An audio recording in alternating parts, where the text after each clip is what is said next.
A mochi moment from Mark, who writes, I just want to thank you for making GLP-1s affordable. What would have been over $1,000 a month is just $99 a month with Mochi. Money shouldn't be a barrier to healthy weight. 3 months in, and I have smaller jeans and a bigger wallet. You're the best. Thanks, Mark. I'm Myra Ahmed, founder of Mochi Health. To find your Mochi moment, visit joinmochi.com. Mark is a Mochi member compensated for his story.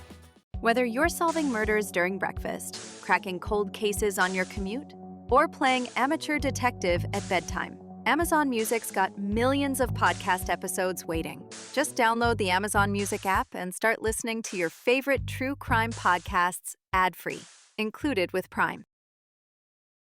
You're listening to DNA ID, brought to you by AbJack Entertainment. Be sure to check out some of the other great true crime podcasts from this network, including The Murder in My Family, Missing Persons, Scene of the Crime, Zodiac Speaking, Beyond Bizarre True Crime, Campus Killings, and Killer Communications. All of these podcasts are available for you to binge on right now, wherever you listen to podcasts. Subscribe where you're listening to this podcast so you don't miss an episode.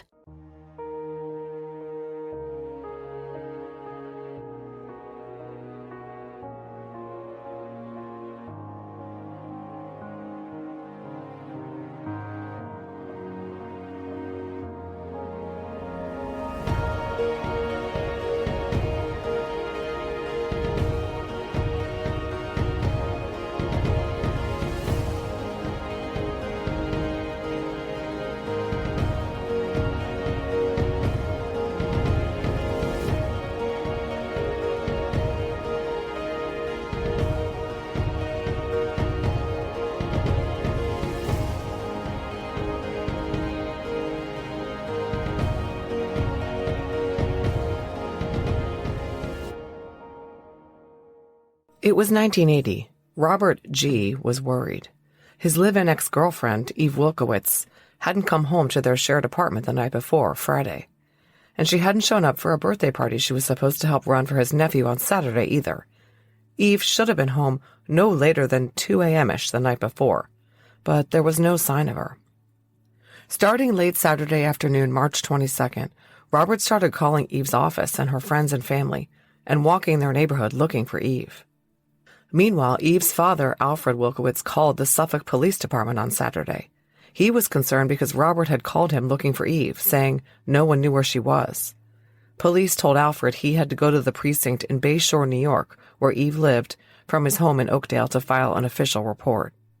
Someone else was also worried about Eve, her colleague, Jack Dempsey. She had promised to spend Saturday night with him, but hadn't called at their appointed time. He called around to other work colleagues that he knew to see if they'd heard from her, but they hadn't. He called her home number and talked to her roommate, Robert, who said he hadn't seen her. Jack told Robert that Eve had taken the train home late Friday night. Now Robert really started to worry, and so did Jack. The two talked about what to do and whether to report Eve missing. After they disconnected, Jack called area hospitals to see if any ERs had taken in a young female patient named Eve Wilkowitz or a Jane Doe fitting her description. None had. Robert called the Suffolk County Police that night at 11:15 and filed a missing persons report. For the next 2 days, both he and Jack were extremely confused and concerned about where Eve could be. At 5:30 in the morning on Tuesday, March 25th, Vincenza T. got up and started going about her day. She set about making lunches for her husband and adult son, both named Dan, for their respective workdays. At around 6, she opened the curtains on the kitchen window and glanced out into the neighboring backyard. She was startled to see a body. She couldn't tell if it was a man or a woman lying on its face on the grass close to the neighbor's house. According to a police report, Vincenza T. assumed the person was one of the drunks in the neighborhood who'd fallen asleep on the grass. But it was raining, and the person wasn't wearing shoes or socks. It made her feel unsettled. When her son Dan came downstairs at 6:20, she made him look at the sleeping person from the driveway, and he told her to call the police as he left for work. At 7, when the sleeping person still hadn't moved an inch, Vincenza's husband Dan told her the same thing, call the police. So she did at 7:10 a.m. Vincenza reported to the Suffolk police that she was very upset because she could see what she thought might be a dead body in the yard next door. She lived at 24 Center Avenue in Bay Shore, and the person lying on the ground was behind 26 Center Ave.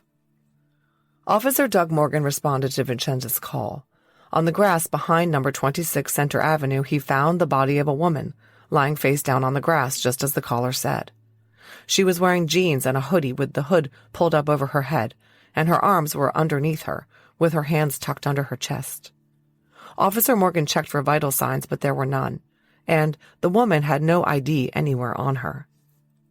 It was immediately clear to Officer Morgan that the Jane Doe was a homicide victim. She had bruises on her throat and cuts and abrasions on her face. He called in reinforcements, and Detective Miller of the Bay Shore Precinct arrived and protected the scene pending the arrival of homicide investigators. Over the next couple of hours, a ton of emergency personnel responded to the scene of the Jane Doe murder. Senior officers from the Suffolk PD showed up, as did Bay Shore Rescue, a crime scene technician, and personnel from the crime lab, several detective sergeants, and multiple other detectives from the homicide squad, the deputy M.E. Dr. John Grauerholtz, an M.E.'s office photographer and supervisor, officers from the Identification Bureau, and so on. The Jane Doe was covered by a maroon blanket by the rescue squad after they turned her over and attempted to administer CPR. Dr. Grauerholtz officially declared her deceased at 9:05 a.m. The scene was processed, photographed, and measured by the crime scene unit, and then at 11:25 a.m., the woman's body was removed in the medical examiner's wagon. The crime scene was secured at 12:45, and the investigation was off and running under the direction of Detective Anthony Palumbo. The Jane Doe was a white female, 5 foot 4 inches tall, 107 pounds, with brown hair and brown eyes. She was brought in for an autopsy wearing jeans that were properly zipped and buttoned, a hooded zip-front burgundy sweater that had been found partially unzipped, exposing her breasts, and yellow underwear with a blood-stained sanitary pad in them. No shoes, socks, bra, or shirt was found, but she was wearing a gold ring with a white stone on her right ring finger. In her front jeans pockets were bits of paper and one white metal hoop earring. Everything, including the victim's hair, was damp from lying out in the rain. At the scene, Detective Palumbo had noted that the Jane Doe's tongue was clenched between her teeth, and she had 3 linear bruises on her neck, as well as red marks and scrapes consistent with strangulation. Sure enough, the M.E. Dr. Grauerholtz found that the victim had died from ligature strangulation, possibly with a rope. The manner of death was homicide. Marks on her neck indicated she was possibly wearing a necklace that had cut into her skin when she was strangled. She also had a deep puncture wound, approximately 1.5 inches in length, on the underside of her right jaw. The jawbone was visible through this gaping wound. The pathologist determined that the wound had likely been inflicted post-mortem. She also had a large abrasion on her forehead above her left eye, a bump behind her right ear, cuts on her face, a scrape on her hand, and bruises on the tops of her feet, all of which were pre-mortem injuries. When her clothes were removed, bruises were also noted on both knees. The body was dusted for prints, but none were revealed. Fingernail scrapings and clippings were collected, and skin particles were actually visible underneath the painted red nails on the 2nd and 4th fingers of her right hand. A white and blue fiber from between her toes was also collected, along with a hair that appeared to be from an animal. Oral, anal, and vaginal swabs were collected. Blood and hair samples rounded out the evidence trove. The autopsy results were very disturbing. The Suffolk M.E., Dr. Sidney Weinberg, told the Daily News, quote, "We have established that strangulation was the cause of death and that she died only a few hours before the body was found," end quote. Bruises on the body and symmetrical ligature marks on both wrists showed that the victim had been restrained for some time, and tests on the vaginal swabs showed the presence of semen. While this Jane Doe had been tied up, she'd been raped. It wasn't long before the Jane Doe was identified. Detective Thomas Schmidt had been called to the scene and viewed the body in place. He and Detective Cassidy then returned to the 3rd Precinct to speak with an Officer Burke. Burke said that he was aware of a missing persons report that had come in on March 22nd at approximately 11:15 p.m. An officer, Baldwin, had taken this missing persons report from a Robert G. of 150 Fifth Avenue in Bay Shore. Robert reported that his girlfriend, Eve Wilkowitz, who lived with him at the same address, was missing. With the missing persons report was a photograph of this Eve Wilkowitz. Detective Schmidt took the photo back to the crime scene and compared it next to the dead woman's face. The opinion of all the officers at the scene was that it was indeed one and the same. But this didn't make any sense. Eve Wilkowitz had been reported missing after disappearing in the wee hours of Saturday, March 22nd. Her body was found on Tuesday, the 25th. Suffolk Deputy M.E. John Grauerholtz had reported that Eve had been killed the same day she was found, Tuesday. That meant that Eve had been held captive, alive, for 3 days. Suffolk Detective Anthony Palumbo went to Eve's father, Alfred Wilkowitz's house on Chateau Drive in Oakdale around 1 p.m. Eve's younger sister, Irene, just 17 at the time, lived there as well. She said she was scared when the cops showed up because they knew Eve was missing, and she tried to leave the room so she wouldn't have to hear what they were going to say. But the detective said to her, "You need to stay and hear this." Then he said, "We found her." At first, Irene thought this was good news, that Eve had been found. But the detective finished the sentence, "We found her body." Irene later said, quote, "I thought it was good news. I didn't think anything like this. It wasn't in my realm of thinking at the time." End quote. But it was true. Eve had been murdered. Irene drove Alpha to the morgue, where he identified her body at 2:30 p.m. that same afternoon. A despondent Alfred Wilkowitz told Detective Palumbo there was no chance that Eve had just run away. Having recently lost her mother, Eve would never have inflicted another painful loss on her father and younger sister. But Alfred told the investigator he couldn't think of a single person who would want his daughter dead. Guys, I've talked to you on several previous occasions about Masterclass, the online learning subscription service that millions across the world use every day. And I have more to say about this invaluable resource. At our age, my friends and I have joked a lot about how college is wasted on our college kids, and we're so envious that they have the opportunity to study whatever they want and learn from esteemed professors. Well, so do we, thanks to Masterclass. Masterclass allows you to learn from the best to become your best. With plans starting at $10 a month, billed annually, you'll get unlimited access to over 200 classes taught by the world's best. Masterclass is like life skills college for adults, with classes on everything from how to win at work, spicing up your sex life, and developing good, repeatable habits. You'll learn from the likes of Halle Berry, Joanna Gaines, and Amy Poehler. And the amazing thing is that you can take the classes that interest you no matter where you are or what your schedule is. Masterclass goes with you wherever you go. I'm personally planning on taking Intentional Eating with famed food writer Michael Pollan, Holiday Snacking on Sweets Must Stop, and Purposeful Communication with George Stephanopoulos, which will no doubt be very constructive for my podcasting. And the great thing is, there's zero risk. Every new membership comes with a 30-day money-back guarantee. If you don't find it useful, you can cancel and get your money back. But I predict that won't happen. Masterclass truly has something for everyone. I use it, and you should too. Masterclass always has great offers during the holidays, sometimes up to as much as 50% off. Head over to masterclass.com/DNAID for the current offer. That's up to 50% off at masterclass.com/DNAID.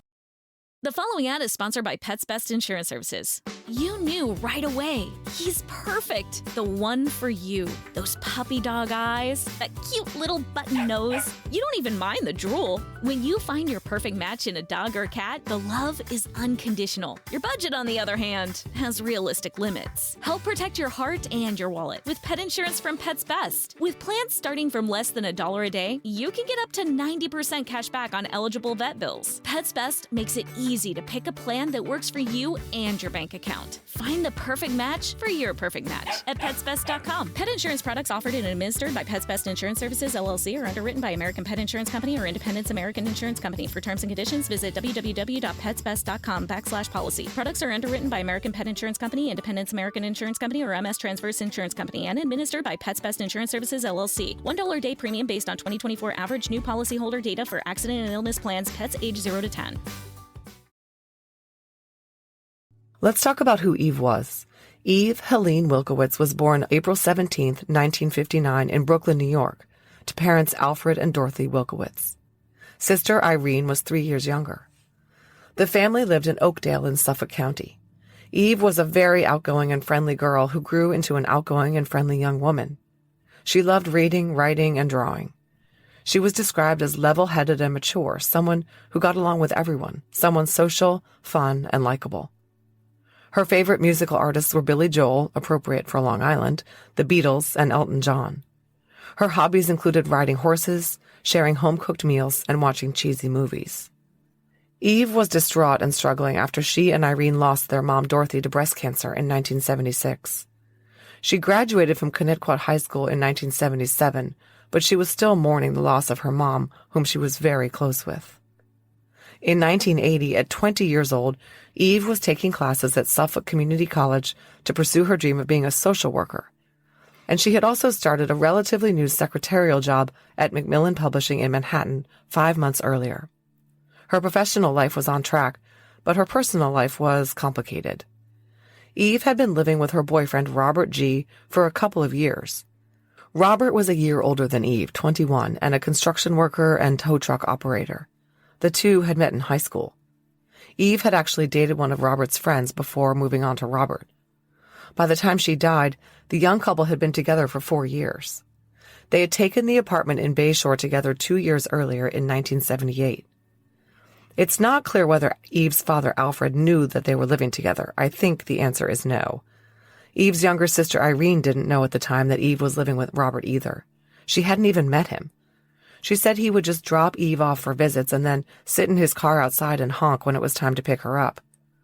Irene was under the impression that Eve was trying to extricate herself from that relationship when she was killed. And she was right. Even though Robert had reported Eve to police as his girlfriend, it appears that that was no longer true. The two had been exclusively dating and were living together, but they had grown apart. I suspect that Robert had been a safe, familiar relationship for Eve, providing predictability and stability during a time of upheaval in her life, with the death of her mother and her graduation from high school. Robert later told police that he and Eve wanted different things. He liked to hang out at home or in local dives with friends, eating pizza and drinking beer. She wanted to be in the city, going to bars and clubs. As is common in relationships entered into when both parties are quite young, the two were going their separate ways, sort of. Eve had made it clear to Robert that she just wanted to be friends. According to what her friends told police, Robert had more or less accepted this. And the two continued to cohabitate, but were platonic. Robert admitted to investigators, though, that he still loved Eve and wanted more from her, but she, quote, didn't feel as strong about him. The two had stopped having sexual relations together but kept living together for the sake of their finances. As I said, Eve had started working at Macmillan Publishing 5 months earlier. This job was one she loved.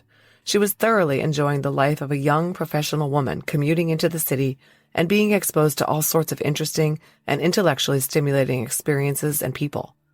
And one of those was a young 4th-grade textbook author and aspiring creative writer named Jack Dempsey. Jack and Eve had met at Macmillan and hit it off. And when she turned up dead, police quickly learned just how much they'd hit it off. Jack told the investigators that the two were in love. Eve's diary, read by police, confirmed that the feeling was mutual. They had been dating for 5 or 6 weeks and were in that heady, early-stage love where they wanted to be together all the time. They had just said, "I love you" to each other and had started to talk about moving in together. So Eve and Jack were in a relationship, although they had not yet become intimate. To be clear, Eve's live-in ex, Robert, knew about Jack and knew that he and Eve were colleagues and friends who liked to hang out, but he didn't appear to have any idea exactly how hot and heavy Eve and Jack were getting.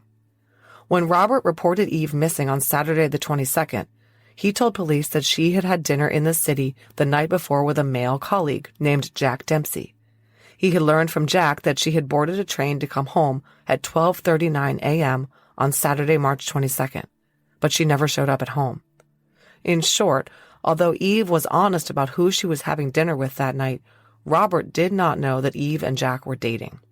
And it's unclear exactly what Jack knew about Eve's cohabitating with Robert either, and that they still slept in the same bed. Anyway, this little love triangle intrigued police as they tried to unravel Eve's love life to get to the bottom of who killed her. Let's talk about the location where Eve was found. The building occupying number 26 Center Avenue was a hybrid commercial and residential structure. It was essentially a house which had an addition on the back, making it an L shape. Eve was found on the grass inside the L part, with her head 4 feet from the south wall and her feet 7 feet from the east wall. The bottom floor of the building housed a home, wine, and beer maker's supply shop, and a residential apartment occupied on a part-time basis by the property owner, Markham C. of Manhattan. The upstairs was a larger apartment occupied by a Laura Jean B. and her 3-year-old son Colin, and her roommate, 16-year-old Joan D. The house was on the corner of Garfield Street and Center Avenue. On the property was also a small utility shed used for storage. A garage was at the end of the dirt driveway leading to Garfield Street, which side of the property was fenced. The Center Street side had a 3-foot-high hedge between the property and the street. The 2 other sides, abutting neighbors, were also fenced. Crime scene personnel poured over the immediate area and collected some potentially significant items. A woman's hoop earring, gold this time, was found near the house. A gold necklace pendant was found on Center Avenue. 33 feet from the west wall of the house was a metal woman's bracelet. And a white cigarette butt with a white filter was found at the southwestern corner of the building. Suffolk police did not immediately jump all over Eve's missing persons case when it was initiated on March 22nd. Robert had told police that Eve often crashed in the city with her friend Donna, and that she had lots of friends in the city. So her not coming home to Bay Shore on the weekend was not exactly a major cause for alarm as far as the police were concerned. But her family knew something wasn't right. Eve's father told Newsday that, quote, "There was a big lapse of time from when I called and said my daughter was missing and when action was taken. There was no motion, nothing going on. It just takes all the starch out of a man, especially when you can't do something about it," end quote. However, now that Eve had been found slain, police were all over it. They knew, of course, that the missing persons report had been filed by her sort of ex-boyfriend on the 22nd. On the 25th, Detectives Schmidt and Cassidy went to the apartment Robert G. lived in with Eve. According to him, they told him Eve was in the hospital and asked him to come down to the station for an interview. If this is true, I think it must be because they wanted to gauge his reaction at finding out that she wasn't dead. At the station, they told him the truth. Eve had been killed. He was read his rights, questioned, gave blood and hair samples, and took a polygraph. He also gave consent for the police to search his and Eve's apartment. A whole team processed the place and collected some clothing, shoes, a bayonet with a sheath, some papers, and samples of cat hair and rug fibers. Robert's van was also impounded and searched, a 1979 blue Ford Econoline with New York tags. It became clear that, despite Robert reporting that Eve had never come home on Friday night, police suspected that Eve had made it back to the apartment and something had happened to her there. Let's talk about Eve's commute. For a couple of years, Eve had been commuting from Long Island to Manhattan. She worked at a bank for a while before landing the Macmillan job. She commuted by train along the Long Island Railroad, as so many New Yorkers do. The train ride, with a change of trains in Jamaica, was about an hour and 20 minutes long. Robert told the police that on Friday morning, March 21st, Eve had left for work around 5:30 a.m. as usual. As far as he knew, Eve had boarded the Long Island Railroad train to Penn Station in the city, as she did every day. From there, she would walk several blocks to her office, located at 866 3rd Avenue. At the end of the workday, Eve's routine was to take the Long Island Railroad back home to Bay Shore. But on more and more occasions, Eve stayed in the city to go out with friends. She loved the energy and bustle of Manhattan, compared to somewhat sleepy Bay Shore. And sure enough, on Friday, March 21st, Eve had stayed in the city after work to have dinner with a writer she'd met at Macmillan. She told Robert that she was going to stay in the city late, but was definitely planning on coming home that night. She told him she'd be on the last train home. Robert went to bed only semi-aware that Eve hadn't come home. When she didn't show up by Saturday morning, he assumed that she'd crashed in the city. But Eve had promised to help Robert throw a birthday party for his nephew on Saturday at 2. And when she failed to show up for that, Robert started to be really annoyed and worried. He started calling around. He called Alfred, her father. He called Donna F., Eve's best friend. He called Eve's office. No one had heard from her. Then the phone rang in the apartment around 5:30 p.m. It was Jack Dempsey, Eve's writer friend. Eve had told Robert she was having dinner in the city with Jack on Friday night. He was the reason she was coming home late. When Jack called the apartment, Robert was irritated. He was worried about Eve, and I suspect he feared that Eve might have stayed at Jack's. So when Jack called at 5:30 on Saturday, Robert answered the phone and said sourly, "Oh, you're Jack. You should know where she is. She didn't come home last night." Jack told Robert, "Yes, she did go home. I personally escorted her to Penn Station to get on the last train, the 12:39 a.m. Now both men were really worried. Robert called the Bayshore taxi companies, knowing that sometimes Eve took a cab from the train station to their home. Nothing. He called his best friend Dino, and the two hit the streets, stopping in at Eve's two favorite local haunts, the Pewter Tankard and the Sidecar Pub. They even went to the Bayshore commuter rail station and met some trains from New York City with Eve's photo, asking riders if they'd seen her. They went so far as to go to some of the other stations between Bayshore and Manhattan, asking if anyone had seen Eve. No one had. So Robert filed his official missing persons report at 11:15 p.m. Saturday night. Assuming Jack Dempsey was telling the truth about Eve taking the train back to Bayshore on Friday night, no one had seen Eve for nearly 23 hours. My name is Mike Morford. Some of you may know me as co-host of the podcast Criminology. I'd like to tell you about a solo podcast that I host, which is very close to my heart. It's called The Murder in My Family. We've all heard about horrible murder cases in the news, both solved and unsolved. Most of the time, we listen for a moment and then go about our daily routine. But have you ever wondered who those murder victims were? Or thought about their backgrounds? They're more than a blurb in the news or a statistic. They were real people living real lives. They were someone's child, parent, sibling, or friend. In The Murder in My Family, I try to get to know those victims with the help of the people that knew them best, their family members. Together, we talk about the lives and tragic deaths of their loved ones, as well as the ripple effect the murders had on surviving friends and family. Some of the episodes feature high-profile cases you're probably familiar with, like the Colonial Parkway murders, the Delphi murders, or the Golden State Killer murders. But many other cases are ones from small towns all over America that barely made the news. There are dozens of episodes of The Murder in My Family available right now to binge on. Subscribe wherever you listen to podcasts. On Tuesday, the 25th, police arranged for Jack Dempsey to come to Bayshore for an interview.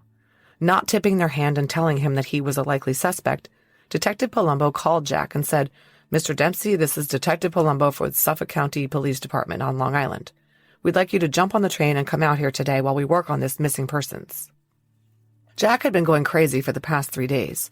Eve had apparently ghosted him, and she also hadn't shown up for work on Monday or Tuesday. He was totally confused. He thought they were in love, and now the police were involved. What was going on? Jack pushed the detective, and that's when Detective Palumbo told him Eve had been found dead. Jack got on the train to Bayshore. At the station, he told the detectives the following. He and Eve had been dating for approximately 6 weeks. They saw each other several times a week, mostly for lunch, but she spent Saturday nights with him. He said that on Friday, March 21st, he and Eve left work together and walked to his apartment, where they had a couple glasses of wine. Around 7 p.m., they went to a Chinese restaurant for dinner. They returned to his apartment around 8:30 or 9. There they took a nap because Eve was tired after the long commute and workday, and because she was on her period and had cramps. Jack said he tried to persuade Eve to stay the night, but she had to go home, she said, because she had to help throw a birthday party on Saturday for Robert's nephew. Jack wrote later about how he almost selfishly kept Eve from making the train home that night. She had asked him to wake her at 12:05 when they had to leave for Penn Station, and although he considered engineering it so that she deliberately missed her train, he decided against that and woke her as requested. Jack taxied with Eve to Penn Station. On the way, they made a plan for Saturday. Eve would take the train into the city and spend the night with him. They were going to double date with her friend Donna, who lived in the city as well. She said she would call him around 4 o'clock on Saturday afternoon to let him know which train she would be on. With that, they kissed goodbye, and Eve promised to call him and let him know that she got home safely. Jack watched her go down the steps to the train platform, where the 12:39 a.m. Long Island Railroad train, the last one of the night, was boarding. Jack went home and fell asleep. His phone didn't ring, but he was pretty sure that Eve just forgot to call him when she got home. The next morning, he was awakened early by the delivery of a stereo he'd purchased from a grad student he knew. Then he went about his day until he never heard from Eve at their appointed 4:00 p.m. phone call time. He fretted for about 90 minutes and then called her house at 5:30, and that's when he learned from Robert that Eve had never come home. Jack's information was crucial to the investigation. If he was telling the truth, Eve had last been seen on the LIRR platform, heading for the train to Bay Shore. And detectives showed Jack the sweater Eve had been found wearing, the maroon zipper hoodie. He identified it as the sweater she was wearing when they spent Friday evening together. They also showed him some women's shoes they had removed from the apartment, and he said, no, those aren't the shoes Eve was wearing on Friday. Remember, she had been found without shoes. Detectives were trying to figure out if she had in fact returned to the home she shared with Robert, and his story was a lie. It was clear from the police files that at first they sort of assumed that Robert did away with Eve. Remember, they knew that someone had kept her alive for 3 days. Who better than Robert? Eve had recently cut things off with him. Police suspected he had found out about Jack. He admitted that he wanted Eve to himself, and it made all the sense in the world that he got jealous and locked her away in the apartment so she couldn't leave him. Something happened, and he killed her in a fit of jealous rage. The place where she had been dumped was a mere 0.2 miles from the apartment they shared. As I said, the investigators took apart Robert's apartment and van looking for any evidence of this whatsoever. They noted with raised eyebrows that oddly, Robert had a barber chair in the apartment, one of those leather chairs with sturdy chrome arms. It looked like the perfect thing to tie someone to, possibly a woman who had ligature marks on her wrists. Robert told police that he got the barber chair from a beauty supply store. They threw it in for him doing some extra work for them. Robert fully cooperated with the investigation, continuing to talk to investigators time and again over the years. They asked him whether he and Eve were into bondage. No. They asked whether he ever hit her. No.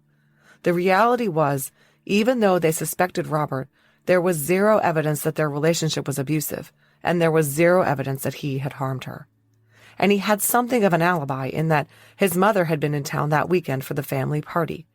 Robert willingly gave blood and hair samples, and his blood type did not match that of the person whose semen was inside Eve.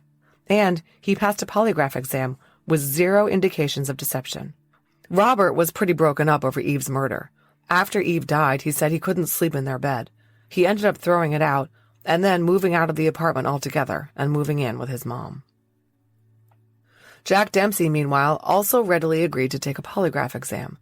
Police knew that he was definitely in his apartment on Saturday morning, the 22nd, since the stereo guy had seen him there. They knew he could not have been the one who held Eve captive for 3 days. He didn't have a car, so how would he have gotten Eve to the dump site? Jack passed his polygraph and cooperated in every way possible. He moved down the list. Suffolk police set to work doing all the usual things. They canvassed the neighbors all up and down Garfield Street and Center Avenue and beyond. They looked in all outbuildings and vacant homes, of which there were quite a few. They interviewed the women who lived in the upstairs apartment at 26 Censor Street. Laura and Joan said they hadn't heard anything unusual the night before. This was even though Laura had been at a bar with friends and gotten home at 3:50 a.m. Nothing was amiss that she noted at that time. 16-year-old Joan, meanwhile, stayed home and babysat Laura's son. She had some guys over, Joseph K. and Roger H., both 19, who left around 11. They had just played records and danced, she said. None of them saw or heard anything. Neither did her friend when he dropped her off from the bar. Meanwhile, other neighbors told police that there were young people in and out of Laura and Joan's apartment at all hours of the day and night, implying that it was something of a party place. Maybe the wrong person had been there and dumped Eve there to confuse the investigation. But it also added to the growing number of questions in the case, how someone had been able to place Eve there with all these people coming and going. Police talked to Vincenza T. and her husband and son, who had first spotted Eve.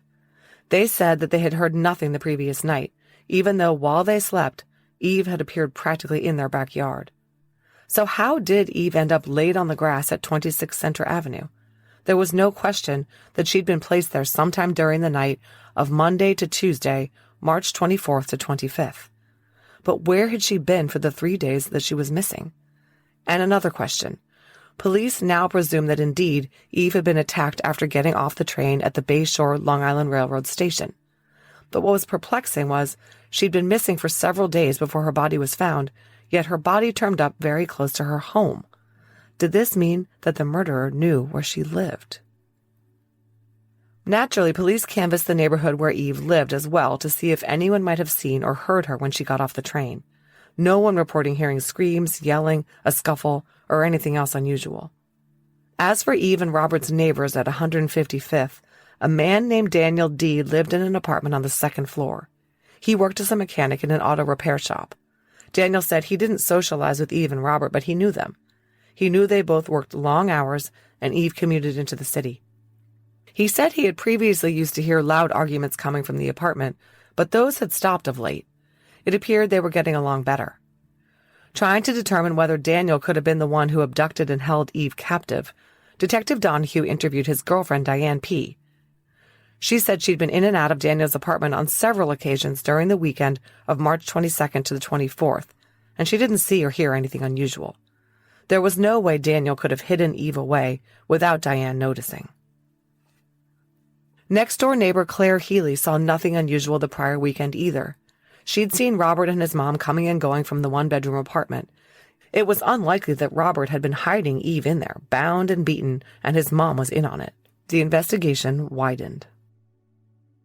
Police tracked down a woman named Maggie, whose name and phone number were written on a piece of paper found in Eve's jeans pocket. Maggie was a former work colleague of Eve's, and the two sometimes met for lunch in the city. She said she knew of no problems Eve had with anyone. She was a happy person. They interviewed her best friends at work, Susan and Samantha. Both told the police that Eve was outgoing and friendly and got along with everyone. Both said Eve told them she and Robert used to be together but were now platonic. They both knew she was seeing Jack Dempsey. Another of Eve's colleagues, Karen C., said the same.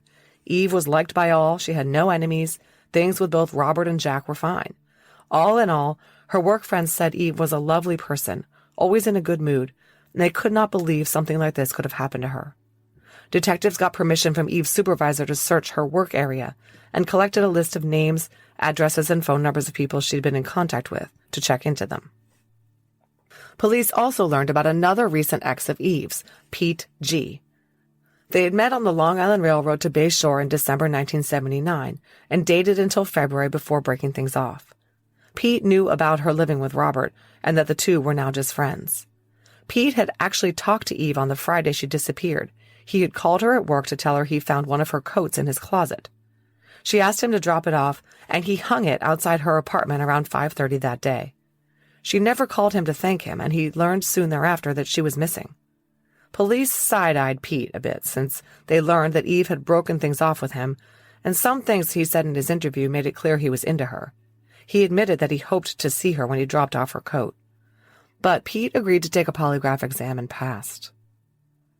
Police spoke with another ex of Eve's from 1979, Kevin W. Kevin said that Eve told him she was platonic with Robert and that the two had argued a lot, but the altercations were only verbal in nature. Detective Palumbo had an extensive interview with Donna, Eve's best friend. She said that she and Eve had met up at Grand Central Station for breakfast at 8 a.m. on Friday morning, March 21st, as they often did.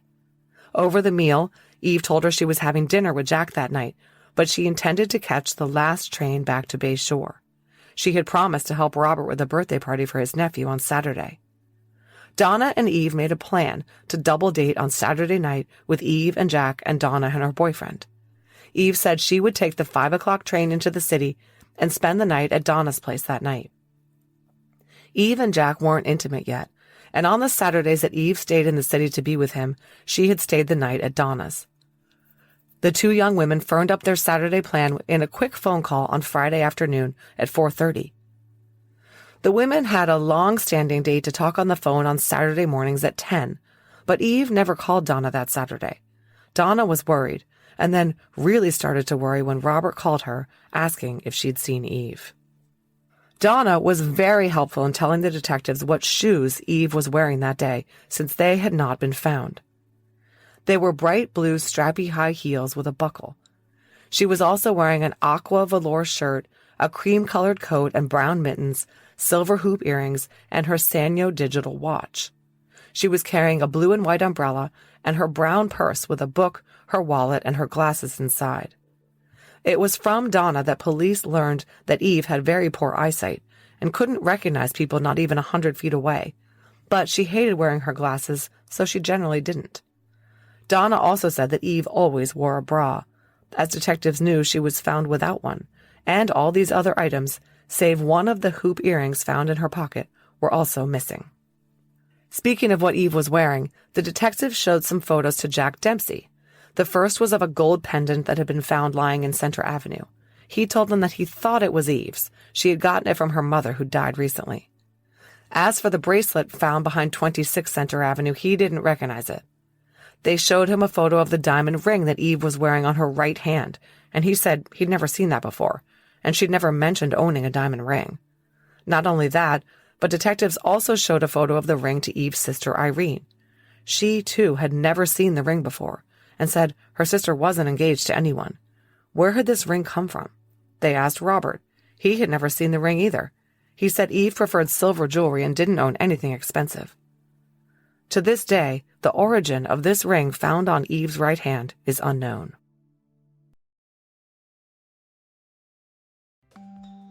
Whether you're into unsolved mysteries, solved mysteries, or creating your own mysteries, Amazon Music's got millions of podcast episodes waiting.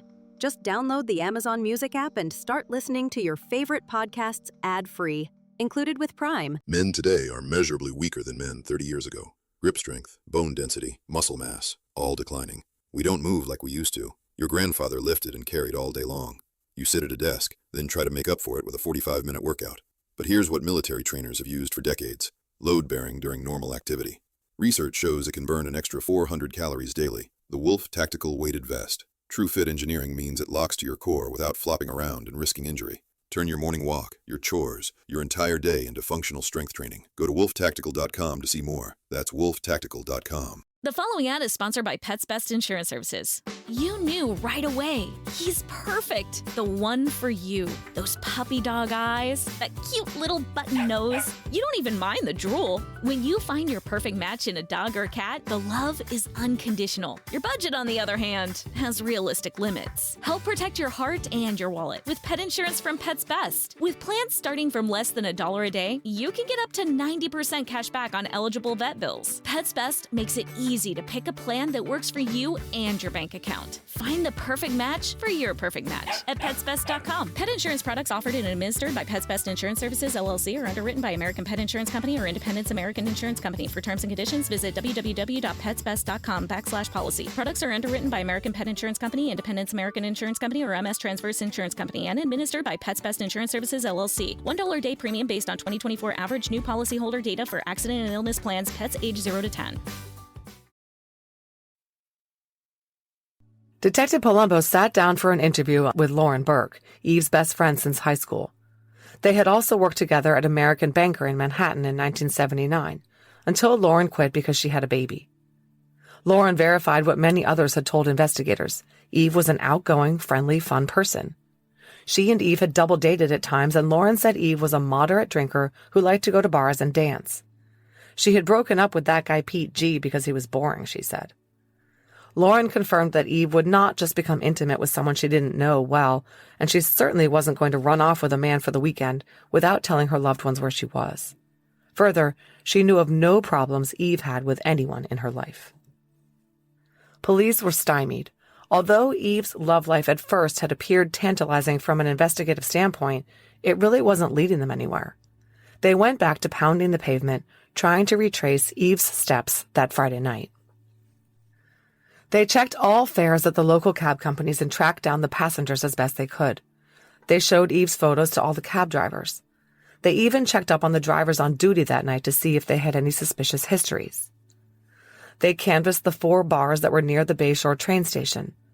Not so much because they thought Eve might have stopped in for a drink, but in case any one patron stood out that night for some reason. The Sidecar pub was situated just opposite the train station, and detectives learned that Eve sometimes went there, but the bartender said she hadn't been in lately. They collected a list of employee names and left her photo to be shown to patrons in case anyone saw anything.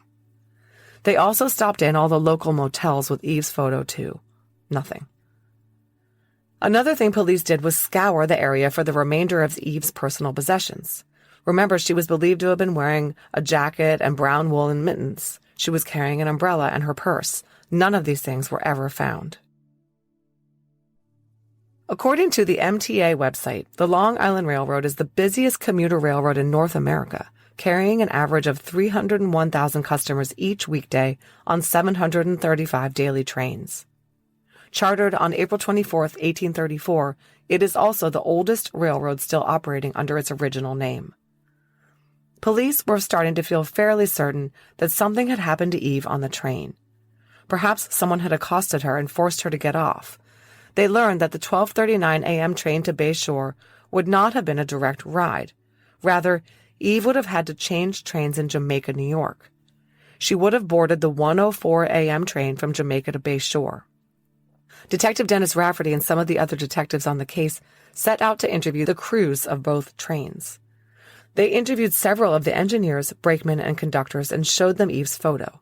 And they found someone who'd seen her, whose recall I found astounding.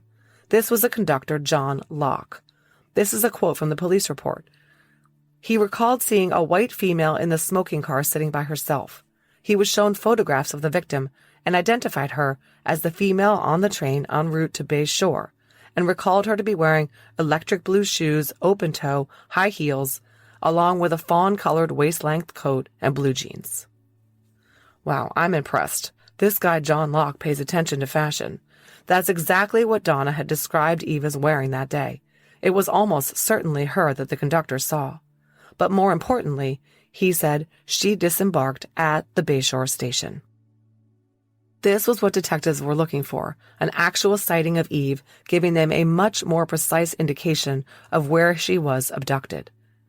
Canvass of the workers at the train station, of which there weren't many because it was 2 a.m. when Eve would have arrived, if she arrived, turned up nothing. They decided to check with the passengers who might have interacted with Eve, thinking that someone had maybe followed her from the train.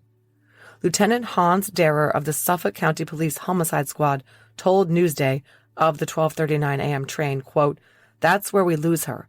We're hoping that someone spotted her on the train so we can find out if she met someone on the train or got waylaid on the way home," end quote. Some of the detectives actually embarked on the 12:39 train from Penn Station to Bay Shore on the following Friday night, August 28th, replicating Eve's exact trip and checking out the other passengers to see if anyone stood out. They showed Eve's photo to every single passenger aboard and asked if they recognized the young woman. Some of the regular commuters did, but none recalled seeing her on the previous Friday, March 21st. No one reported seeing anything suspicious at all. Jack told the investigators that he always begged Eve to allow him to take the train with her. He worried about her being on the commuter rail so late at night. She laughed off his concerns and said she was accustomed to taking the train and she knew almost everyone who rode the line to Bay Shore. And she told him that when she got off the train, she typically took a taxi to her house. But it seems like maybe that was a little white lie that Eve was telling Jack to assuage his fears. Because the thing about the taxi did not jibe with what Robert told police. According to him, Eve usually walked the half-mile from the train station to their house at 150 Fifth Avenue. It was less than a 10-minute walk, and mid-sized Bay Shore was a pretty safe town. But police were by now fairly confident that Eve had been abducted on her walk from the train station. And this was what Robert had been telling them all along. His theory was Eve's ride home on the LIRR was about an hour and 19 minutes each way. If she boarded the 12:39 a.m. train, as Jack Dempsey said, that would have put her at the Bay Shore station at 1:58 a.m. on the morning of March 22nd. Remember that police learned that Eve often walked the route from the train station to her apartment, despite it being the middle of the night.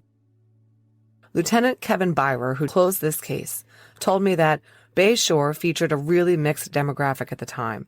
There was a lot of nightlife, with bars and restaurants open late, and taxi stands always stacked up waiting to shuttle people around. So Eve probably felt comfortable walking for this reason. But in the area of the train station, it was actually sort of a rough neighborhood with groups of guys loitering on street corners, sex workers, abandoned houses, and mixed clientele. Police learned that Eve had told multiple people that she periodically felt harassed on her walk, with men watching her and catcalling, even following her. Robert said that there was no way Eve would have accepted a ride from someone she didn't know, and police were confident that she had not taken a taxi that night. Robert said he thought someone who was in the bar right across from the train station probably saw her walking alone and followed, accosted, and kidnapped her. Robert later admitted that he felt very guilty about Eve being murdered. He said that she had called him one night from the train station, asking him to pick her up, and he was really mad because it was very late and he had to work early the next day. Eve never called him and asked for a ride again. Instead, she walked. A police report said, quote, "He said he feels responsible for her death because if he didn't act so nasty at the time she called him late at night, she would have called him to pick her up and she would still be alive." End quote. It made sense that Robert felt a little guilty because lately something had been spooking Eve on her nighttime walks through the streets. Eve had told Robert that men had followed her on her walk from the train station on more than one occasion. I'm quoting Robert here from a 1980 Newsday article. Quote, "She was worried. There was one guy who kept asking her out, and she said she wasn't interested, but he followed her a couple of times. There was another time, a couple weeks ago, she got home around 2 a.m. when another guy followed her home. She was really scared." End quote. Eve's younger sister Irene also told police that Eve didn't like walking from the station alone. She had to pass some bars, and the area was on the seedy side. And on more than one occasion, she felt like someone was following her. An ex of Eve's, Kevin, said the same thing. He told Detective Rafferty that Eve told him she didn't like the walk to her apartment from the train station late at night because guys would whistle and jeer at her. Her other ex, Pete G., told police that Eve told him she was always on her guard because she tended to attract creeps. So here was the lead police had been hoping for, a tangible threat to Eve, someone who just might have actually harmed her. It didn't take police long to track down the man Robert said was showing an unhealthy interest in Eve. This was a guy named Nelson M. Nelson was 26 years old, Hispanic, and had done time in jail for robbery. Eve had told several friends and coworkers that Nelson had glommed onto her as she walked from the train one night, and he, quote, frightened her with his mannerisms. Police learned from some of Eve's friends that this guy told Eve he was an alcoholic, and she found him strange and overly friendly. She regretted that she had told him where she lived. He even tried to kiss her, she said. When detectives interviewed Nelson at the station on March 25th, they noted with great interest a bandage on his left ring finger. He told them he cut it at work and had to get stitches. Further, Nelson was in a bit of legal trouble with a pending disorderly conduct charge. So, this guy was a creep who had followed and scared Eve, he had a suspicious cut, and he had a temper. Detectives Donahue and Palumbo sat Nelson down and made him lay out every minute of his weekend. He said he had picked up his son and taken him to the movies, and they spent the weekend together. On Sunday night, he had dinner with his mom. The story about the cut on his finger at work checked out, and in fact, Nelson had an alibi, having been in the hospital at the time of the incident, and then having his young son with him on the weekend. And he passed a polygraph. Police records say, quote, "It can be presumed at this time that Nelson was not involved." Detectives Donahue and Palumbo also located another guy who had met Eve on the Long Island Railroad train from Manhattan to Bay Shore about 3 weeks earlier. This man was interviewed at length and denied any involvement. He said he had met Eve only once, several weeks ago on the train when the two had arrived at Bay Shore at 3:30 a.m. After disembarking, the two had walked together to the intersection of Garfield Street and Fifth Avenue, where they parted ways. He had not seen or heard from Eve since that meeting. Police were running out of leads. One homicide detective quoted in Newsday said, quote, "This is a very brutal case. We don't know yet if she was known to her murderer or she just got jumped. All I know is that we've got to get the guy. She was a nice young girl." End quote. Investigators went back to the files to re-interview people. Earlier, they had concentrated on witnesses who might have observed Eve being dumped in the backyard of the Center Avenue house on Monday night, very early Tuesday morning. This time, they asked not about what they might have seen or heard on Monday night, but Friday night, the night they believed Eve had been abducted. You'll recall Joan, the 16-year-old live-in babysitter for Laura B., who had babysat on Monday night and had some guys over for a dance party. Well, she had seen something on Friday night.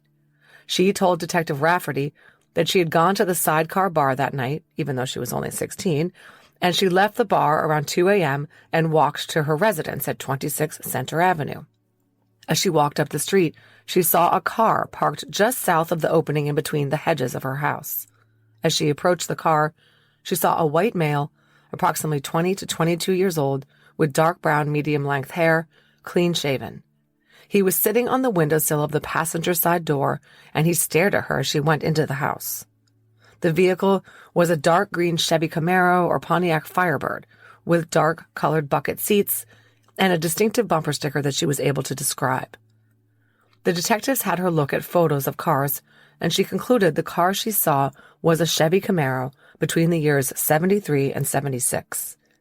Police scoured the area for the green Camaro, pulling the registration information for all such cars in the area and checking each and every one. Police also rounded up people in the area with histories of sex crimes and interviewed them. This included a guy who had a rape conviction and lived and worked in the area, but he had an alibi. Another guy was arrested for sexually assaulting a 17-year-old girl on April 18th, but he had an alibi for Eve's abduction and captivity as he was at work at his car dealership all weekend. A third guy had served time in New Jersey for sexual assault, and he was weird when Detective Rafferty interviewed him. He said he knew about Eve's murder, and he was surprised they hadn't talked to him sooner. But this guy, too, had an alibi. They polygraphed a robbery suspect who had allegedly forced a woman to have sex with him in a motel and robbed her. The results of his poly showed that he was honest and didn't know anything about Eve's murder. They checked into convicts recently released on parole. They called everyone in an address book they found in Eve's room, most of which were people she knew in high school years earlier. By March 30th, Suffolk investigators were calling the case, quote, one of the biggest mystery murders we've ever had, end quote. They just had nothing. Of course, they had some clues.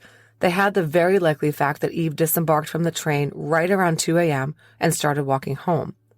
It was less than a 10-minute walk, so someone had abducted her within a very small geographic area. And that someone either lived in close proximity to Eve or knew where she lived based on the location of where her body was found. The circumstances of Eve's abduction indicated that he was probably a local. Also, it seemed likely that it was a crime of opportunity since Eve wasn't on her regular schedule. She usually took the train home from work and arrived by about 6 p.m. They also knew that whoever the suspect was, he had a secure location where he had managed to keep Eve alive and in captivity for up to 3 days. They were looking for someone who lived nearby, alone, or had a family that was out of town Saturday, Sunday, and Monday. He probably did not work on the weekend. This ruled out a lot of suspicious people. One guy was called in because he was always hanging around the train station. It turned out he worked for one of the local taxi companies, and he actually lived in the back of a taxi on the company property. There was no way he could have held Eve captive in his car for 3 days without someone noticing. They also tracked down a guy who had followed an exotic dancer home from the club where she worked, freaking her out. There was no connection. Anxious to find answers and coming up with none, 12 Suffolk police detectives continued to work the case, going the extra mile to try to dredge up some leads.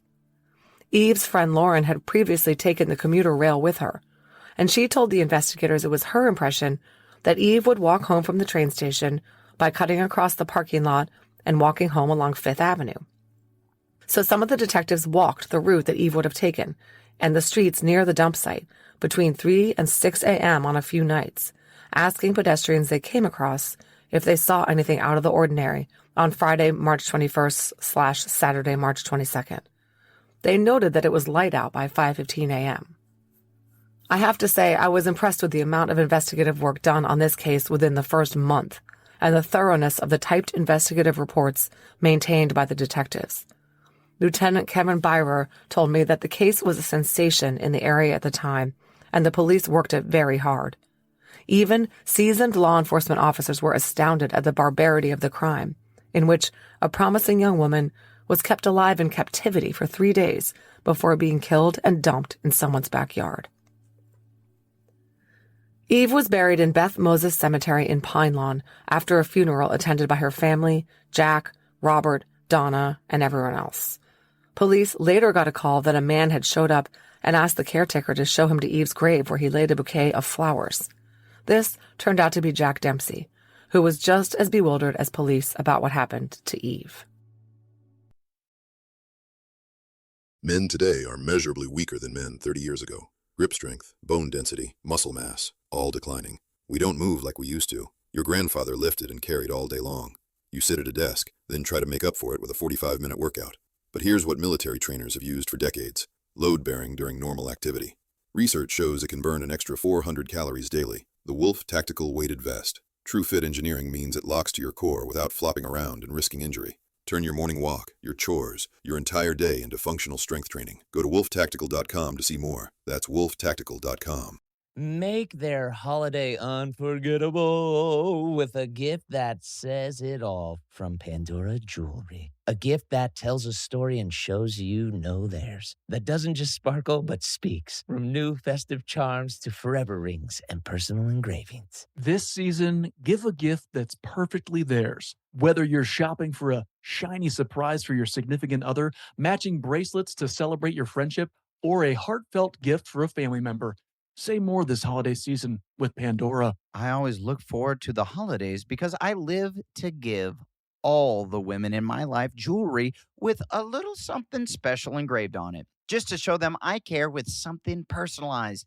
You know, I love to get some gifts myself, and a man wearing jewelry is quite cool, if you ask me. Shop now at Pandora.net or visit your closest Pandora store. The following ad is sponsored by Pets Best Insurance Services. You knew right away. He's perfect. The one for you. Those puppy dog eyes, that cute little button nose. You don't even mind the drool. When you find your perfect match in a dog or cat, the love is unconditional. Your budget, on the other hand, has realistic limits. Help protect your heart and your wallet with pet insurance from Pets Best. With plans starting from less than $1 a day, you can get up to 90% cash back on eligible vet bills. Pets Best makes it easy to pick a plan that works for you and your bank account. Find the perfect match for your perfect match at PetsBest.com. Pet insurance products offered and administered by Pets Best Insurance Services, LLC, or underwritten by American Pet Insurance Company or Independence American Insurance Company. For terms and conditions, visit www.petsbest.com/policy. Products are underwritten by American Pet Insurance Company, Independence American Insurance Company, or MS Transverse Insurance Company, and administered by Pets Best Insurance Services, LLC. $1 a day premium based on 2024 average new policyholder data for accident and illness plans, pets age 0 to 10. In December 1980, it happened again.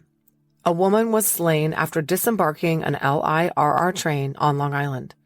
22-year-old Deborah Betts left her secretarial job in the city early and took the train back to Long Island. She was heading to a planning meeting for her upcoming wedding reception. At 10:15 p.m. on December 3rd, 3 teens found her body fully clothed in the parking lot of the Copeg station. Deborah had been, quote, sexually violated, according to contemporary reporting, stabbed to death, and her car stolen. Her brother, a Suffolk police officer, identified her body. Her car was found a quarter-mile away with bloodstains inside and small amounts of cash missing. Again, police rode the trains and talked to passengers and canvassed the areas around the station. This time, they caught her killer after noticing a cut on his finger while canvassing the neighborhood where the car was dumped and where he lived. He was a 5'4" tall, 100-pound, 15-year-old named Michael Kremen, known to town residents as a, quote, little terrorist, who set fires and burglarized area homes. Michael was tried as an adult after confessing and sentenced to 9 years to life. The same homicide squad that investigated Eve's case investigated Deborah Betts's. The little terrorist didn't kill Eve, but he was indicative of a safety problem the Long Island Railroad had at some of its stations, and in fact on the trains themselves. This from Newsday in August 1981. Quote, last year, the railroad police reported that were 447 crimes against passengers, robberies, assaults, and rapes, including 61 in Nassau and 47 in Suffolk. End quote. They didn't even mention the 2 murders, Deborah Betts and Eve's. In 1981, the FBI was able to establish an abstract profile for Eve's killer. The profile posited that the killer was a male between the ages of 19 and 30 years old who lived in Eve's neighborhood. He possibly drove an old but well-kept performance car. An FBI-trained profiler on the New York Police Department helped out the investigation by preparing questionnaires for persons of interest to complete, in theory to give the profiler insight into their way of thinking. Jack Dempsey and Robert G. both filled them out, their disparate levels of education and sophistication evident in their responses, which were eloquent and thoughtful on Jack's part and terse and simple on Robert's. In 1986, there was a bit of a scandal when the Suffolk police were alleged not to be following established protocols with regard to the handling of crime scene evidence and collection of forensic evidence. Instead of following the dictated order of things, which was, first, crime lab techs search for physical evidence and photograph and document the scene, then the medical examiner surveys the body, and only then do the homicide detectives commence their examinations of the body and surrounding areas. Instead of this, things were all done willy-nilly. The Suffolk medical examiner at the time, Dr. Sidney Weinberg, complained that the Suffolk detectives did not prioritize physical evidence and only submitted items for testing when they felt it supported their working theories. Eve's case was mentioned in an expose by Newsday that ran in December 1986 as an example of the conflict between crime lab personnel and Suffolk police investigators. It says, quote, Andrew Veronelli, the former crime lab director, cited the murder of Eve Wilkowitz, whose body was found in a vacant lot near her Bayshore apartment in March 1980. At the scene, he said he had to keep a detective from disturbing the body. Quote, I was picking up hairs off the body, and we had a confrontation because the detective wanted to look for identification, end quote. Of course, back in 1980 when Eve was killed, physical evidence like hairs, fibers, stains, and environmental debris was important, but it was not as crucial as it is today, and police investigators did not give it nearly as much weight as they do now. It has to be said that the preservation of the vaginal swabs in Eve's case is nothing short of a miracle. The Suffolk County Crime Lab was underfunded and conditions were horrific. A pipe burst in 1979 and destroyed a lot of evidence. After that, it was so damp inside the lab that fungi was seen growing on the walls. Climate control issues destroyed many serology samples. It was not a hospitable, much less sterile environment in which to maintain evidence according to protocols. The lack of funding also meant a massive testing backlog at the crime lab. The Newsday expose cites that in 1983, the medical examiner's office, which operated the crime lab, completed only 35% of the 297 death investigations it had on its plate. In October 1989, Eve's case was submitted to VICAP to flag any similars around the nation. An internal review of the case was done at this time and concluded that all avenues of investigation had been exhausted. In May 2000, Eve's case was again reopened. DNA testing was now readily available, and there were multiple samples and evidence. Detective Patrick Palladino submitted some of the physical evidence in the case to the Suffolk County Crime Lab. The lab was able to perform a differential extraction on the vaginal swab. This from the press release issued by the Suffolk County PD, quote, the DNA profile was identified in the sperm fraction of the swab and was consistent with an admixture of DNA from an unknown male and Wilkowitz. The unknown male DNA profile was developed in July 2000. To date, there have been no combined DNA index system hits to this profile, end quote. Not only did they now have an STR-based profile to enter into CODIS, they could now start comparison testing to rule suspects in or out. The first comparison they conducted was Robert G. They obtained his DNA from a blood sample and tested it against the profile and evidence. It was not a match. In September 2000, the lab tested a tissue sample from one of the fingernail scrapings taken from Eve at autopsy. On October 27, 2000, the results of the testing indicated that the tissue sample was consistent with having come from Eve herself. No suspect DNA was found under her nails, which wasn't a surprise since it was believed that Eve's hands were bound. Throughout the next couple of years, the investigators contacted additional possible suspects, persons of interest, and men mentioned in the case file and asked them for DNA samples to rule them out. They also got DNA from people who had lived in the neighborhood at the time, Remember, detectives' predominant theory was that it was a local resident who had assailed and abducted Eve. Lieutenant Byro told me that the earlier investigators were so persuaded by this theory, once computers became the norm, they created an entire special computer database with the names of all the men living in the area who were of the right age to be her killer. This is why they had doggedly collected DNA samples from so many men who literally had zero connection to the case, other than that they happened to reside in a few block radius around the dump site. And they started eliminating them one by one. Some of the men gave voluntary DNA samples to rule themselves or other family members out. Some were not as cooperative, and so police obtained their DNA samples through a ruse I don't have details on, which involved getting them to lick and seal envelopes. This went on throughout 2001 and 2002. Police also revisited one of the original prime suspects. Jack Dempsey was re-interviewed in April of 2001. Essentially, Detective Douglas Mercer asked Jack to go over his story again, which he did. It was substantially the same as it was back in 1980. They then asked him if he'd ever had sex with Eve. If he'd said yes, then it would have rendered any match of his DNA and the suspected perpetrator's DNA a little less probative. But Jack said no. They'd only been together for 6 weeks, and Eve was on her period and had cramps the last time he saw her. The investigators then asked Jack for a DNA sample. He readily complied and was ruled out when the results came back in June 2001. Meanwhile, in May 2001, an incredible snafu was discovered. The gold ring with a white stone worn by Eve, the one which Jack said he'd never seen her wear, was sold at a police auction in 1991. A man named Pietro bought it for $193.50. 2001 detectives tracked Pietro down and purchased the ring back for the original purchase price and put it back in evidence. Eve's ex-boyfriend Pete G. was interviewed again in 2002 and, of course, denied killing Eve. He'd really liked her, he said, probably more than she liked him. A DNA sample from him excluded him. The case stalled. In 2012, Jack Dempsey, now a full-fledged writer, wrote a published piece entitled Eve, Spring, Flowers, Notes on a Murder 36 Years Unsolved. It was about his new relationship with Eve and his last night with her.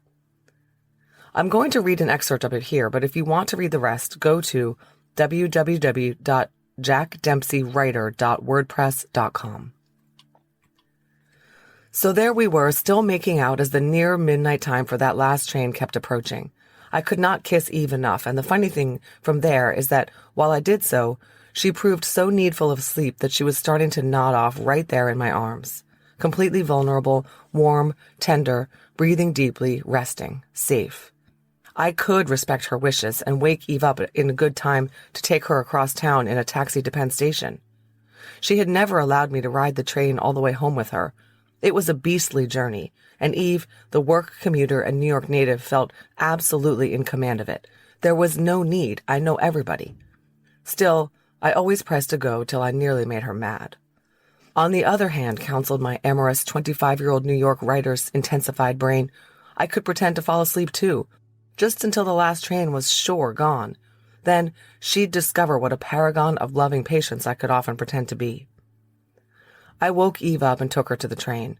She slept with her head on my shoulder while the taxi tossed and rattled both of us, driving insanely down empty late-night 34th Street for the station's west side. A little argument about riding out with her erupted again right on the platform, and that was that.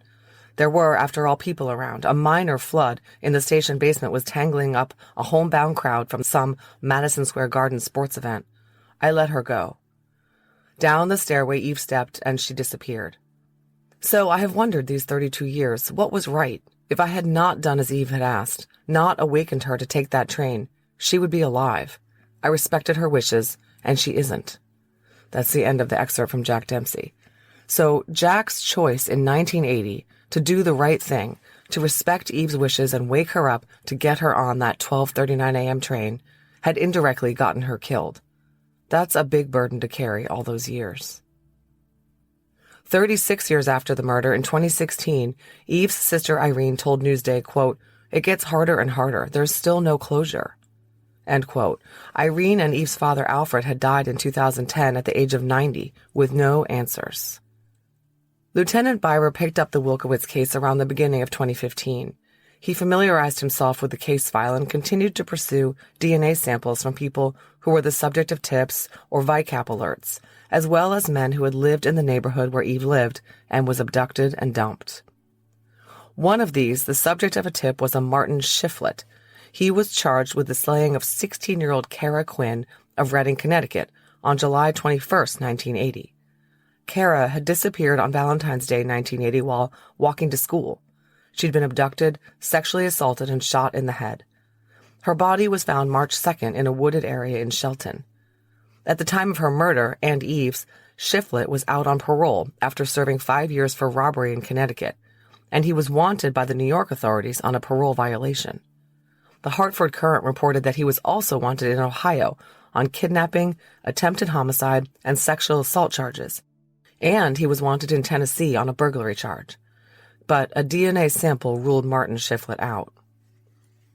In 2017, Detective Richard Palazzolo contacted the brother of a man whom police thought might have killed Eve. This was a man named Timothy O'Toole, who had killed a woman in August 1981, just 16 months after Eve was slain. He lived in Sayville, New York, about 11 miles from Bay Shore. O'Toole had killed a so-called barmaid in Sayville, Patricia Finn, stabbing her 37 times in her apartment after the two had sex. The M.O. was obviously completely different, but O'Toole was one of those guys who got on the Wilkowitz investigators' radar because they were checking on anyone who had even a remote possibility of being Eve's killer. This O'Toole guy had threatened a robbery victim by saying he had killed 2 people before. One was Patricia, but the other was someone unknown to the investigators. They weren't sure he wasn't making it up, but since he was an unhinged, alcoholic, violent killer of women who lived very near the crime scene, at age 27 was the right age to have killed Eve in 1980, and he claimed to have another victim, he got on their list of someone to talk to. And it turned out that O'Toole did have additional victims. I was told he was responsible for 4 or 5 murders, and he had never been formally ruled out. That's why in 2017, Detective Palazzolo obtained a voluntary DNA sample from O'Toole's brother, since he himself was dead, to test against the Wilkowitz evidence. It was not a match. In the latter half of 2016, several members of 2 local families who shared the same last name were swabbed for DNA.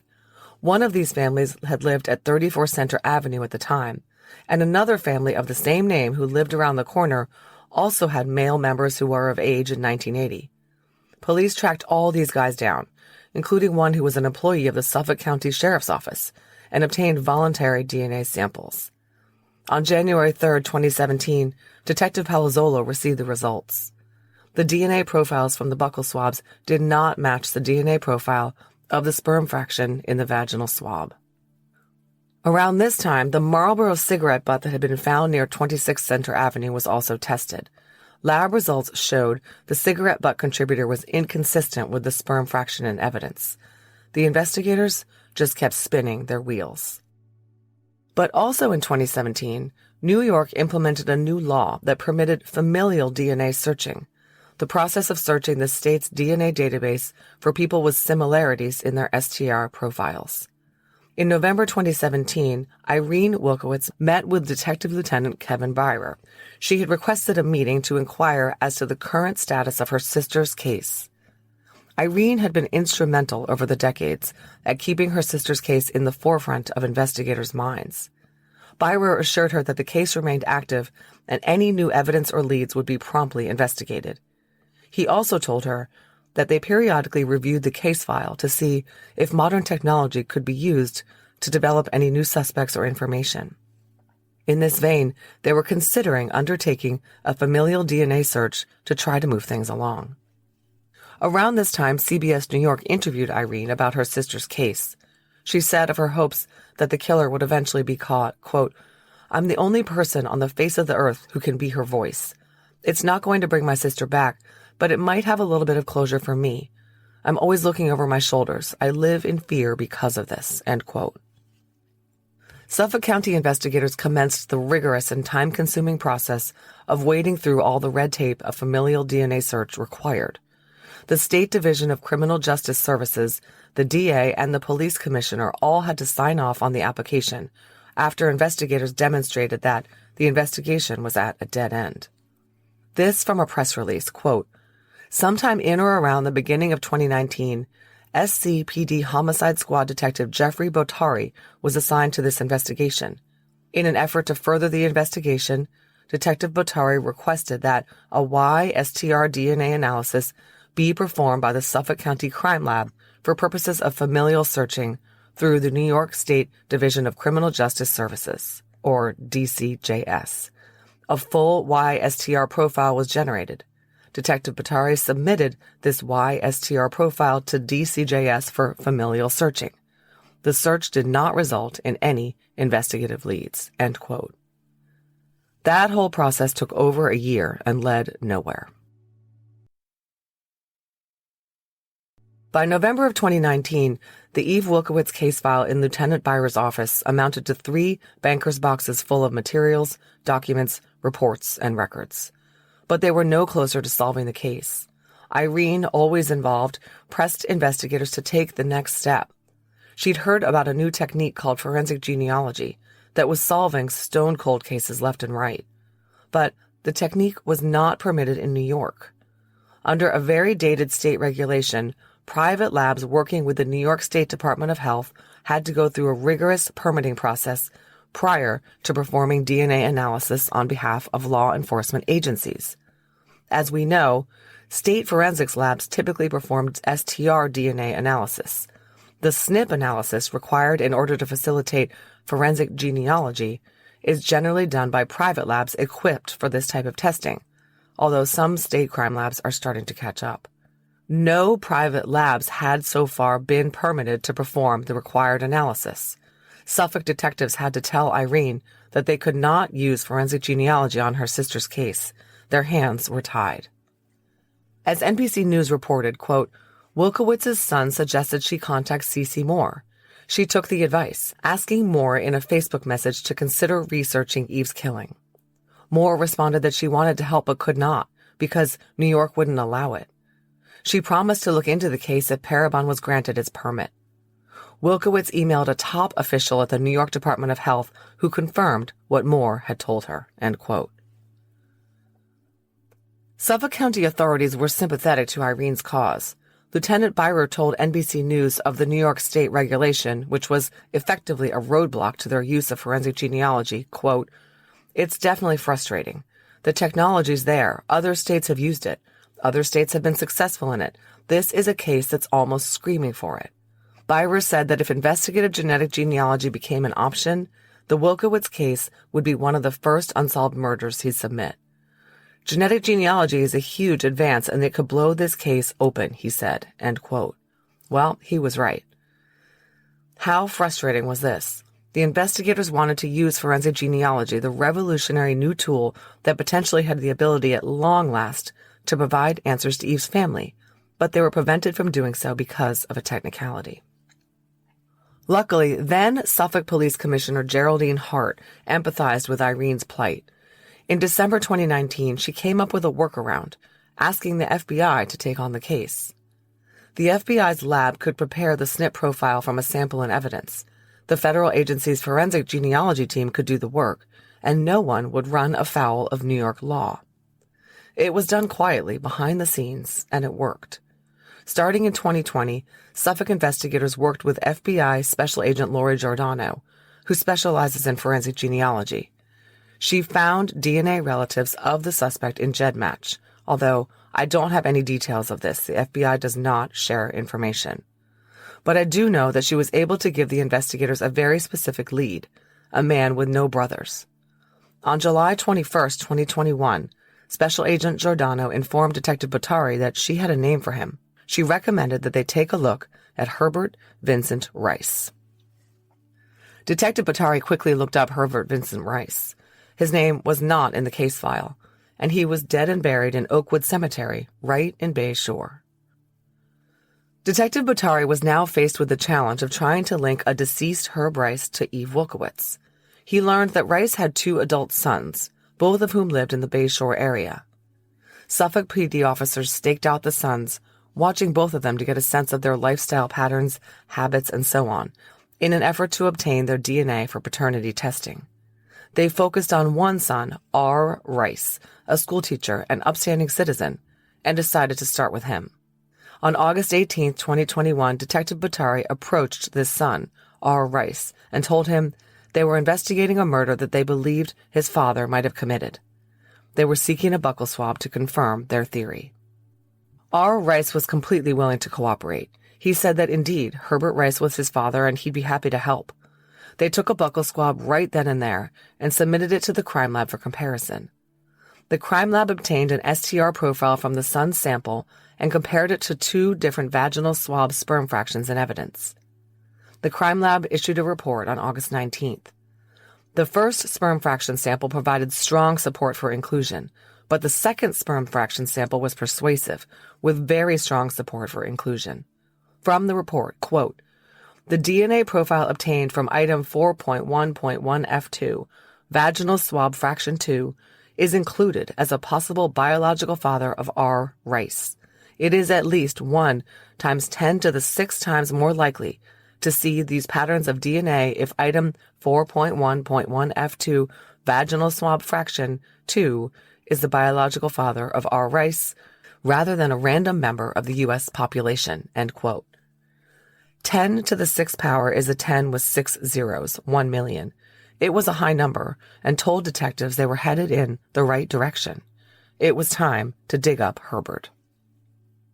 Detective Batari submitted a request for the Suffolk County District Attorney's Office to obtain a search warrant authorizing members of the SCPD to search Herbert Rice's burial plot in order to obtain a DNA sample to confirm that he was the contributor of the male DNA obtained from Eve Wilkowitz. The warrant was authorized by Supreme Court Justice John B. Collins on March 3, 2022. On March 10th, at 8 a.m., authorities convened at Rice's gravesite in Oakwood Cemetery at 3 Moffett Boulevard in Bay Shore. Detectives Batari and John Focus, Assistant DA Carrie Ann Kelly, Chief Medical Examiner Dr. Odette Hall, members of the Suffolk County Crime Lab, and several other police personnel were present. When Oakwood Cemetery personnel opened up the casket, Detective Batari tells me that all of Herbert's clothing was still intact, and flesh and hair were still present on the skeleton. He said he looked a lot better than he expected, given that Herbert Rice had been there since October 18, 1991. Dr. Hall removed fragments from Rice's right and left femur bone, right and left foot bones, hand bones, teeth, and head hair. These items were carefully bagged, sealed, labeled, and sent to the crime lab for analysis. On Wednesday, March 23, 2022, an analyst from the Suffolk County Crime Lab Biological Sciences section confirmed Rice's DNA was a match to the suspect profile developed from the body of Eve Wilkowitz. I don't have the exact number, but was told that it was definitive. Detective Batari and Detective Sergeant Stephen Geyer from the Suffolk PD Homicide Unit traveled to Connecticut, where Irene lived with her son Evan, named after Eve, to update them. Detective Batari told Eve, quote, "We identified the person responsible for the death of your sister Eve," end quote. Per NBC, Irene started shaking and crying. She hugged Evan and said, quote, "I never thought I'd hear those words." On March 30th, 2022, a press conference was held announcing the resolution of the Eve Wilkowitz case. Suffolk County DA Raymond A. Tierney and Suffolk County Commissioner Rodney K. Harrison, along with Suffolk homicide detectives and FBI agents, announced that Herbert V. Rice was responsible for the death of Eve Wilkowitz. Commissioner Harrison said, quote, "Today's announcement marks the end of a more than 4 decades-long investigation by Suffolk County police detectives who never gave up on the pursuit of justice for Eve Wilkowitz. There is no way we would have gotten to where we are today had it not been for science and genetic genealogy to let us dig deep, find family members, and get to Mr. Rice. I applaud all of our partners in this effort, especially Irene Wilkowitz, who never lost faith in our investigators' dedication to solving her sister's murder and kept her memory alive," end quote. Harrison gave special recognition to his predecessor, Geraldine Hart, for bringing in the FBI to provide the expertise needed to solve the case. And he gave a special shout-out to the Suffolk PD Homicide Squad, in particular Lieutenant Kevin Byrer, for bringing the case over the finish line. Suffolk County District Attorney Raymond Tierney said, quote, "Without DNA, this wouldn't have ever been solved. Unfortunately, we believe it was a crime of opportunity," end quote. Irene was provided an opportunity to speak at the press conference. She came across as quite fragile, and she has said that she was forever scarred and rendered fearful by her sister's fate. The press conference was the first time she had seen Rice's image in the form of a mugshot blown up and sitting on an easel. Irene tearfully said, quote, "I didn't want to see him. The last face Eve saw while she was still alive. Now I'm seeing him, so it's very upsetting for me," end quote. She expressed heartfelt thanks to all the investigators who persisted on her sister's case, continuing to follow up on leads for 4 decades and finally bringing answers to the family. Okay, so who was Herbert Vincent Rice? I know shockingly little about him. He was born on January 8, 1951 in the Bronx, New York, to Mom Janetta and a father whose name I don't know. He had at least one sister. He was married and had 2 sons with his wife, who lived at 85 Monroe Avenue in Bay Shore. It doesn't seem as though this was a traditional relationship because his wife told police in an interview on September 9, 2021, that they didn't really live together much. She also said that Herbert was a very heavy drinker. He could get nasty when he drank, but he was never violent with her, she said. Herbert's son R, the one who gave the buccal swab, told detectives that when he was 3 years old, his father left the family and he never had a relationship with him after that. This was why he had no problem giving the buccal swab to help identify his dad as Eve's murderer. He'd never really even known his father. R's mother, Rice's wife, backed this up, saying she had asked Rice to leave the home, but he remained in Bay Shore and worked as a mechanic. Where did he move to? Well, in 1980, Rice was living in the garage of the Bay Shore house his mother and sister were living in. The address? 17 Center Avenue.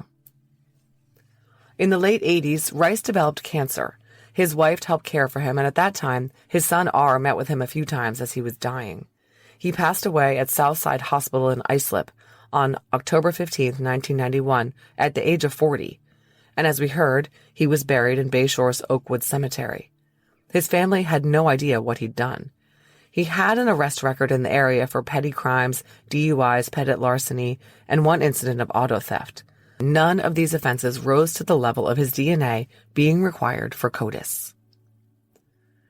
So Rice didn't have any record of violent crimes and was never looked at by the original investigators. Lieutenant Byrer told me that the early investigators were convinced that a resident of Eve's neighborhood had abducted her. If you think about it, this was a logical theory. There were no reports that anyone was harassing Eve on the train. So she likely disembarked and set out on her walk around 2 a.m. on Saturday morning. Somewhere between the train station and her home, she was waylaid, and then she was found 3 days later within 1/5 of a mile of her own apartment. It was all localized, meaning someone within a few block radius was the likely killer. They never looked at Rice because his address of record was 85 Monroe Street at his wife's home in Bay Shore, nowhere near where Eve was abducted. But now detectives learned from his family that 85 Monroe Avenue was not where Rice was living in March 1980. His wife had kicked him out, and he'd moved into his mom's garage at 17 Center Avenue, 4 houses down from where Eve's body was found. Eve's route from the train station to her apartment at 150 Fifth Ave would have taken her along Oat Street to Center Avenue to Garfield to 5th. She would have passed the house at 17 Center Street, where Rice was crashing in his mom's garage. When 1980 police canvassed the neighborhood, which they did very thoroughly, they knocked on the door at 17 Center Avenue and spoke to Janetta and her daughter. Neither had seen or heard anything on the night Eve was abducted or on the night she was dumped. And neither mentioned that Herbert Rice was staying in the home's detached garage. The modern investigators learned more helpful information from Rice's wife. She told them that her husband, a heavy drinker, often hung out at the train station with his drinking buddies back in 1980. There was a dive bar at the station that attracted unsavory types, and he also loitered outside the station drinking. I'm picturing him swigging from a bottle poorly disguised in a damp, wrinkled brown paper bag. This put Rice at 2 locations where Eve was known to be on the night she was abducted, the train station and Center Avenue. The question we'll never know the answer to is, did Rice just happen to be outside his mother's house around 2 a.m. on March 22nd, 1980, and saw Eve walking along the darkened street, waylaid her and dragged her into the garage?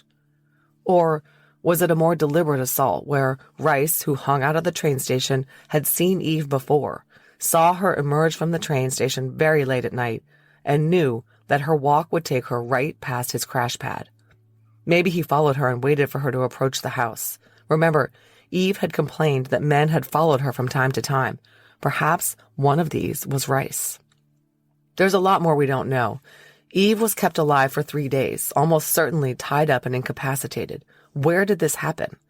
Both detectives I spoke to told me that at the time, Bay Shore was rife with vacant bungalows. Some were dilapidated and abandoned. Others were seasonally occupied. Rice could have stashed Eve in one of these, with no one the wiser. But it seems more likely to me that he actually kept her in the detached garage at the end of his mom's driveway. I can envision Janetta allowing her 29-year-old son to crash in her garage and giving him his privacy out there. With the structure being a little way from the house and it being March, so the days were shorter and the windows closed against the cool air, she and her daughter would not be likely to hear anything from the captive woman being held right under their noses. Another thing we don't know is what happened to Eve's missing coat, blouse, shoes, and pocketbook.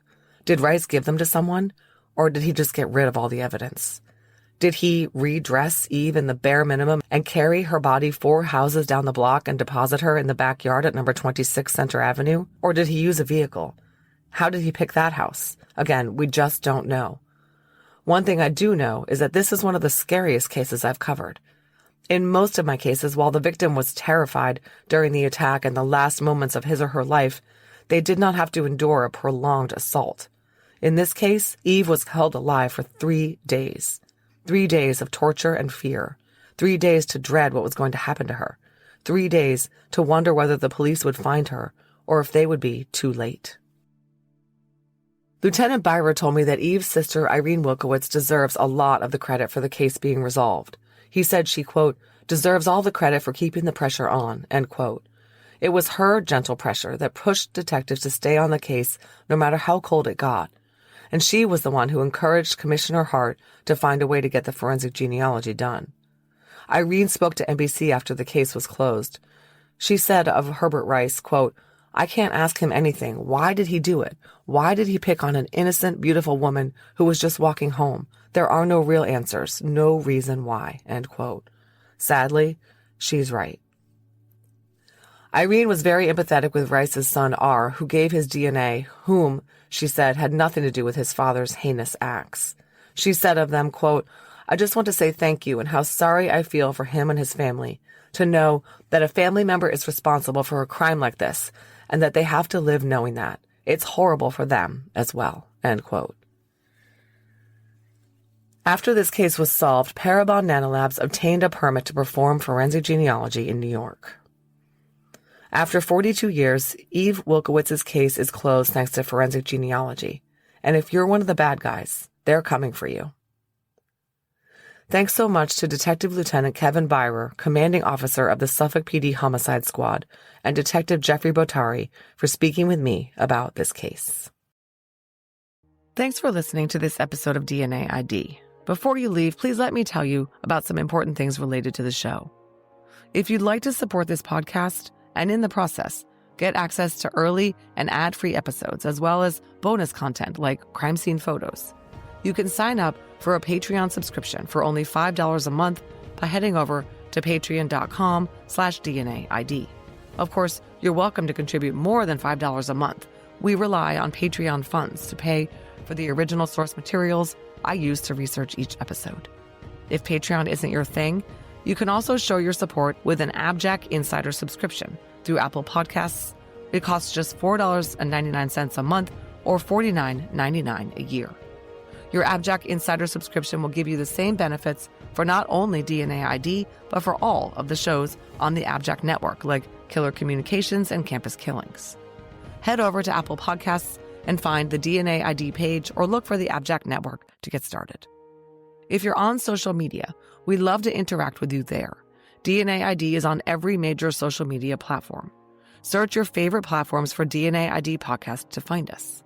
We also have a YouTube channel, and our website is dnaidpodcast.com. You can find links to all of these anytime in our show notes. If you need to reach the show, contact us by emailing dnaidpodcast@gmail.com. Finally, if you want to pick up some fun DNA ID merch and represent the show, visit the store at www.customizedgirl.com/s/DNA ID podcast. DNA ID is researched, written, and hosted by me, Jessica Betancourt. It's produced by me and Mike Morford of AbJack Entertainment. Music by Connor Betancourt.